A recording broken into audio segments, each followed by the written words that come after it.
अस्सलाम वालेकुम व्यूअर्स, मैं हूं हर्बलिस्ट मोहम्मद इसहाक फर्रुख। आज की वीडियो बहुत इंपॉर्टेंट वीडियो है। वो लोग जिनके गुर्दे बहुत ज्यादा कमजोर हो चुके हुए हैं, जिनके जीएफआर जो है वो बहुत ज्यादा कम हो चुका हुआ है और उनके नेफ्रॉन्स जो है वो खराब हो चुके हुए हैं, उनका क्रिएटिनिन बढ़ चुका है या यूरिया बढ़ चुका है, ये वीडियो स्किप मत कीजिएगा। बहुत इंपॉर्टेंट वीडियो है। अगर आप कोई एलोपैथिक मेडिसिन खा रहे हैं, कोई भी यूज कर रहे हैं, डॉक्टर की ट्रीटमेंट कर रहे हैं, तो उसे छोड़ना नहीं है। और जो भी ये भी एक बात सुन ले कि अगर आपको कोई होम्योपैथ डॉक्टर, कोई हकीम या कोई भी आपको डॉक्टर कहता है कि आप वो अंग्रेजी दवाइयां छोड़ दें, एलोपैथिक छोड़ दें, तो ये जिंदगी की सबसे बड़ी गलती होगी। कभी उनको नहीं छोड़ना, उनको खाएं और उनके साथ साथ ये मेडिसिन भी यूज करें। इंशाल्लाह आहिस्ता आहिस्ता ठीक होते जाएंगे। फिर उन मेडिसिन से बेशक आप पीछे हटते जाए।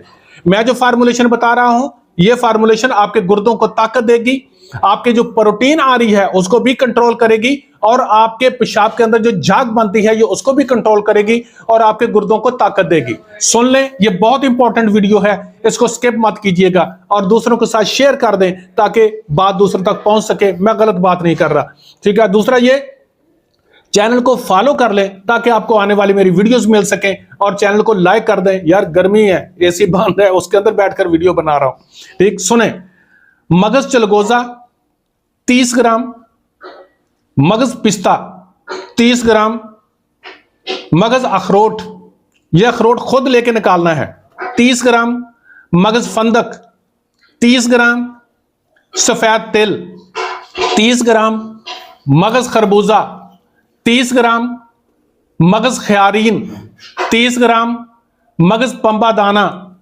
30 ग्राम, सालव मिश्री 30 ग्राम, बादाम शीरी 30 ग्राम, तुखम प्याज 30 ग्राम।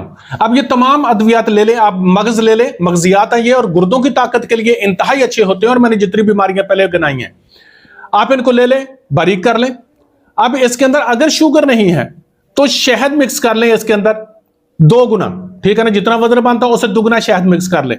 लेकिन अगर शुगर है तो शहद मिक्स नहीं करें, इनको वैसे ही 1 चम्मच चाय वाला सुबह को खाली मैदा और शाम को 4-5 बजे ये खा लें। जल्दी कंट्रोल नहीं होता, ये जहन में रख लें। 3 माह के बाद अपना जीएफआर दोबारा करवा लीजिएगा। इंशाअल्लाह ताला अजीज, देखकर आपको खुशी होगी कि आपका जीएफआर बढ़ चुका है। फिर दोबारा कह रहा हूं, गलती मत करें कि सिर्फ एक हर्बल दवाई इस्तेमाल करना शुरू करें और बाकी दवाइयां छोड़ दें, यह गलती होगी। उन दवाइयां के साथ आप जो भी दवाई इस्तेमाल करते हैं उनके साथ साथ ये भी इस्तेमाल करते रहे। इंशाअल्लाह आपका आहिस्ता आहिस्ता गुर्दे ठीक होते जाएंगे। मेरा रब रहमत फरमाएगा। वीडियो को दूसरों के साथ शेयर कर दें, चैनल को फॉलो कर लें और लाइक कर लें। मैंने जो फार्मूलेशन बताई है ये गलत फार्मूलेशन नहीं है, बहुत जबरदस्त।